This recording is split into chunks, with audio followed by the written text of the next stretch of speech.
Por 20º lunes consecutivo, los pensionistas salen a la calle para conseguir unas pensiones dignas para todos y todas, gobierne quien gobierne. La alegría por la caída del gobierno de Mariano Rajoy se ha dejado sentir en consignas y pancartas, pero el compromiso de los pensionistas es más firme que nunca y mantienen la presión sobre el futuro gobierno de Pedro Sánchez. Optimistas, pero realistas, el escenario político para los pensionistas pinta mejor que hace una semana, pero aún no tienen lo que piden. Estaremos pendientes. Bienvenidos a Público al Día.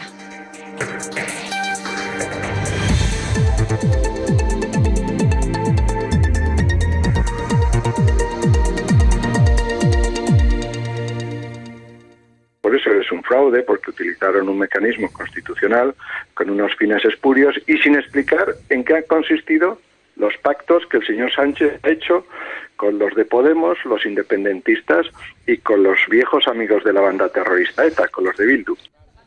El portavoz del PP en el Congreso, Rafael Hernando, dio ayer una muestra de cómo va a ser la oposición que piensan hacer en lo que queda de legislatura. Hernando cargó duramente contra los de Sánchez, a los que llamó aprovechados, a la vez que sembraba dudas sobre las cesiones de los socialistas para obtener los votos nacionalistas. Lo hace tras conocerse la propuesta que el PP le hizo al PDeCAT para que se abstuviera en la moción, permitirle tener grupo propio en el Congreso. En Madrid y en Valencia. PP y Ciudadanos, el único grupo que votó no a la moción de censura junto al PP, han dejado claro a Sánchez que no va a tener ni uno de los 100 días de cortesía que se suele ofrecer a los nuevos gobiernos. Sánchez tiene muchos frentes abiertos y estas serán sus prioridades. Con el PP a favor de enmendar los presupuestos en su paso por el Senado, la aprobación de las cuentas de 2018 podría retrasarse e incluso verse comprometida. Lo que nosotros vamos a hacer es mejorar los presupuestos, o vamos a intentarlo y vamos a estudiarlo. A pesar de la posible inestabilidad, el PSOE ya define su gobierno. Del Partido Socialista Obrero Español, será un gobierno paritario y será un gobierno que le dé estabilidad a España y también que ponga encima de la mesa una agenda social. Sus iniciativas más urgentes pasan por reformar Radio Televisión Española, el Consejo General del Poder Judicial y el Tribunal Constitucional, para lo cual el PSOE contará con otros partidos. Tenemos que ensayar una cultura democrática que hasta ahora no hemos querido ensayarla pese a la fragmentación que hay, ¿no?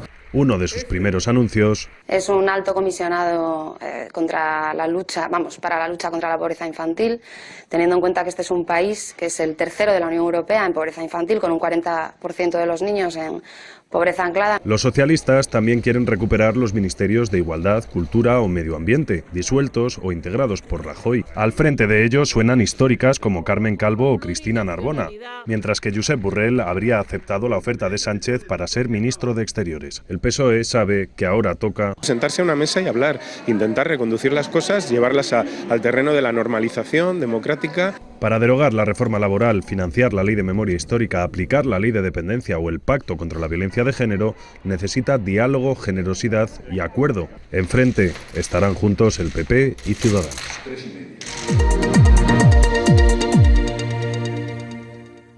En inseguridad, en incertidumbre, en no saber cuándo vas a trabajar, dependemos de la empresa.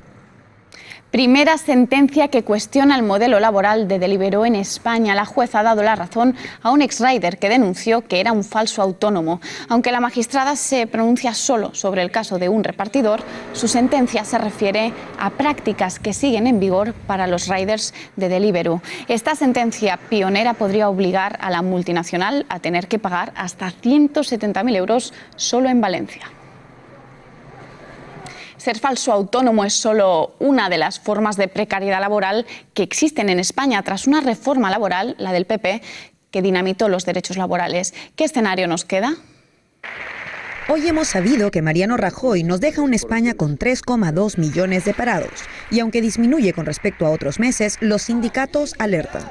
Se frena el descenso del paro, es cierto, pero es el menor descenso que hay desde el año 2013. Además, solo el 9,7% del total de empleo creado es estable. Hay 3.250.000 desempleados, de los que 2 millones de parados son de larga duración. Pero tener trabajo no garantiza un salario decente.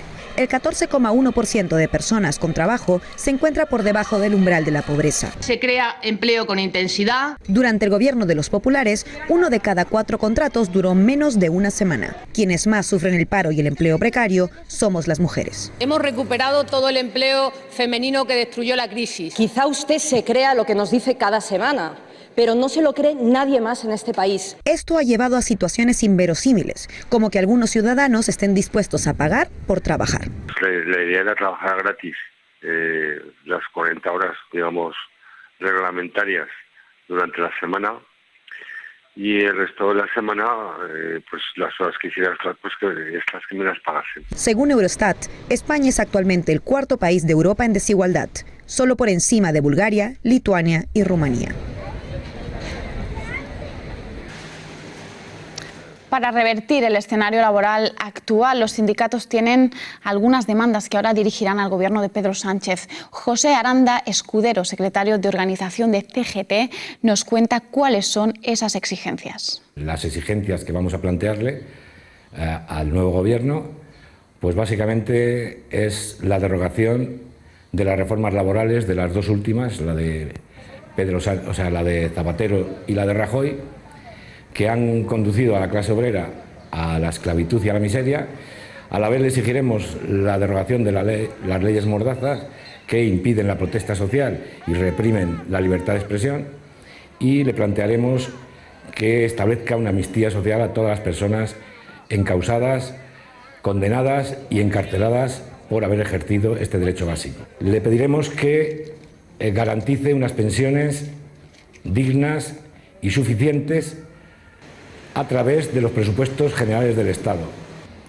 Le pediremos también que ponga en marcha medidas eficaces y contundentes para acabar con la brecha salarial y con las discriminaciones que sufren las mujeres en el entorno laboral y en el social.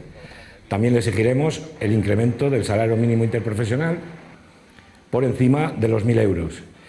Le pediremos que impida o paralice las privatizaciones que pretenden hacer y también las que han hecho otros gobiernos, tanto en el ámbito municipal fundamentalmente como en el autonómico y en el estatal. Y, por supuesto, que haya una renta básica de carácter universal, sin contraprestaciones ninguna, por el hecho de haber nacido y desde el planteamiento del reparto de la riqueza. ¿Con qué PSOE, con qué presidente de gobierno nos vamos a encontrar finalmente? ¿Es con el PSOE que despenalizó la convocatoria de referéndums, o es con el PSOE que votó el artículo 155? En el primer día de trabajo del nuevo govern, el presidente Quim Torra ha visitado a los dirigentes del procés presos en Extremera. A la salida ha instado a Pedro Sánchez a una reunión urgente. Tras el apoyo del PDeCAT a la moción de censura contra Mariano Rajoy, Torra tiene una cartera de peticiones para Sánchez en un contexto difícil. 9 dirigentes del procés siguen presos en cárceles madrileñas. El gobierno de Quim Torra se muestra expectante, aunque poco confiado ante los gestos de un presidente, Pedro Sánchez, que hace solo unos días defendía el 155 y trataba con dureza a Torra. El Govern de la Generalitat empieza a trabajar al tiempo que Pedro Sánchez conforma el nuevo Ejecutivo español. Han pasado casi 6 meses desde las elecciones del 21D en Cataluña. Hoy volvemos a poner en marcha, a poner a trabajar el Departamento de Economía y Hacienda de la Generalitat de Cataluña, y lo hacemos en este mismo edificio en el que el 20 de septiembre pues hubo una intervención por parte de la Guardia Civil donde empezaron tantas cosas. El presidente Quim Torra ha instado a Sánchez a negociar con urgència dada la excepcionalitat de la situació.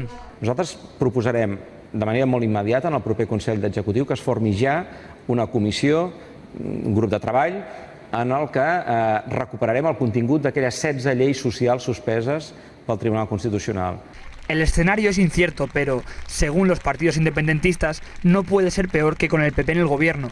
La Generalitat quiere poner fin a la judicialización del conflicto. Los presos a Catalunya ja! Això són decisions que haurà de prendre el nou executiu, s'haurà de plantejar el president del govern y s'haurà de veure quins mecanismes hi ha. Prudencia y buenas palabras en estos días de cambios, aunque ni Esquerra Republicana de Cataluña ni Junts per Catalunya renuncian a la vía unilateral si la vía de la negociación fracasa.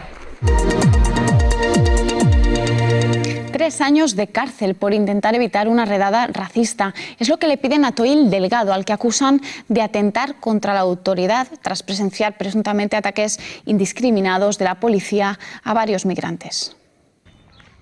Toil Delgado tiene 35 años. Hace 8 fue testigo de una agresión machista. Cuando yo oí los gritos de auxilio de esta mujer no sabía quién la estaba agrediendo. Di por supuesto que era su pareja. Cuando llegó al lugar se encontró que también se trataba de una redada racista. Era ecuatoriana, estaba toda su familia.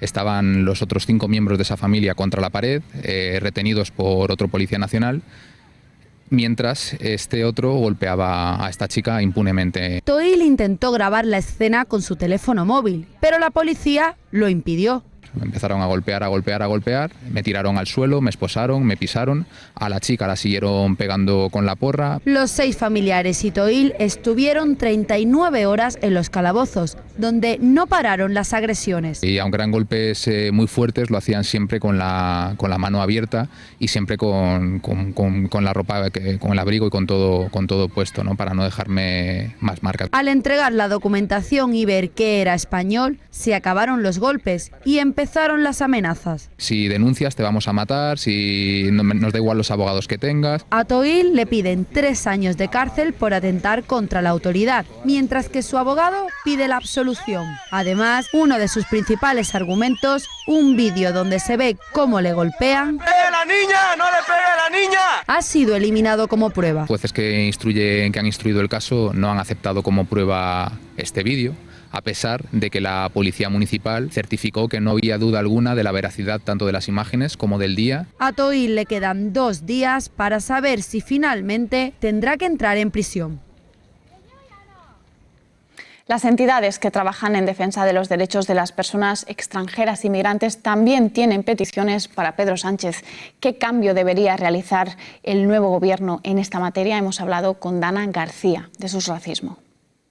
La derogación de la ley de extranjería, con todo lo que conlleva eso, de dar permiso de residencia a todas las personas que están en situación administrativa irregular, de poder tener acceso a las renovaciones de esos permisos o incluso de facilitar tener un previo permiso más fácil, sin tantos requisitos, eliminar algunos requisitos muy complicados como puede ser el del contrato, ¿no? Que se pueda acceder sin contrato, eso obviamente conllevaría la derogación de la propia ley de extranjería. También entraríamos en el Código Penal hablando de todo el tema de la despenalización de la venta ambulante, todo el tema también de la homologación de títulos, que es algo que es muy complicado de hacer y que se tiene que tener acceso, por supuesto, y algo que viene dentro de la ley de extranjería sería el cierre de los centros de internamiento extranjeros y el fin de las deportaciones que se producen, tanto las devoluciones en caliente en frontera como las deportaciones que se hacen ya dentro de territorio español. Y por otro lado, todo el tema de nacionalidad. Eliminaríamos todo lo que sería, o propondríamos eliminar todo lo que serían los exámenes y por supuesto que hubiera un plazo muy corto de respuesta. Ya son 13 las temporeras de la Fresa de Huelva que han denunciado abusos sexuales y laborales. ¿En qué punto se encuentra la investigación? Nos cuenta más nuestra compañera de Público, Marisa Coan. El problema de las mujeres que recolectan la fresa en la zona de Huelva no deja de crecer. Hoy el Sindicato Andaluz de Trabajadores anunció que 9 mujeres habían presentado denuncias, 4 por violencia sexual y otras 5 por explotación laboral. Ya este domingo el mismo sindicato había denunciado que uno de los empresarios de la fresa estaba intentando sacar del país a 300 o 400 mujeres, trabajadoras de la fresa marroquíes también, para intentar evitar que denunciaran, cuando todavía la temporada de recolección no se había acabado. Este mismo domingo hubo una manifestación de mujeres marroquíes trabajadoras de la fresa. En ella las mujeres denunciaban que eran solo mercancía, preguntaban que dónde estaban sus derechos y además afirmaban que aunque se están muriendo, no les dan atención médica. La Comunidad de Madrid tiene 533 viviendas públicas vacías y 3.400 familias en lista de espera. La Consejería de Vivienda dice que 179 de esos pisos se encuentran en reparación y otros 70 en proceso de adjudicación, mientras que 168 de esas viviendas, dice, están reservadas para situaciones de emergencia. Para la oposición de la Comunidad de Madrid, esto demuestra la falta de compromiso del PP con las políticas públicas de vivienda social. Varias comunidades denuncian que en sus montes campan grupos de perros asilvestrados que matan al ganado igual que los lobos. Perros asilvestrados o abandonados matan al ganado en unos ataques que suelen atribuirse a los lobos. Eso es así porque si no, los ganaderos no cobran. Expertos ambientalistas acusan de esta situación a los dueños de los perros, que están causando gran incidencia en la ganadería sin que se registren con detalle las cifras de esos ataques. Los Mossos d'Esquadra han interrogado hoy a los 3 investigados por una supuesta violación múltiple en la Sala Razmataz de Barcelona. La policía sigue recabando datos para resolver la presunta violación grupal denunciada por una menor de 17 años en la zona de Camerinos. Los 3 investigados relacionados con un grupo de hip hop americano que actuó el viernes en Razmataz no han sido detenidos, pero sí se les ha retenido el pasaporte de manera preventiva. El vicepresidente ultraderechista italiano Matteo Salvini promete mano dura contra los inmigrantes. En una visita a Sicilia, el también ministro del Interior ha anunciado varias medidas para combatir la llegada de migrantes. Entre ellas, ha propuesto un recorte del presupuesto para acogidas, la expulsión de más de medio millón de personas o impedir el amarre en puertos italianos de los barcos de las ONG de rescate. Lo ha hecho un día después del naufragio de una embarcación con 180 personas a bordo frente a las costas de Túnez. 48 de ellas han muerto y 70 han desaparecido. En lo que va de 2018, 649 personas han perecido al intentar llegar a Europa. Lejos de solucionar los problemas, hay dirigentes que se empeñan en agravarlos. Con esta lamentable noticia acabamos hoy. Podéis seguir informados en Público.es. Os dejamos en la frontera con Juan Carlos Monedero, que hoy recibe a Pantomima Full. Volvemos mañana a las 8:30 con las noticias más destacadas del día. Buenas noches.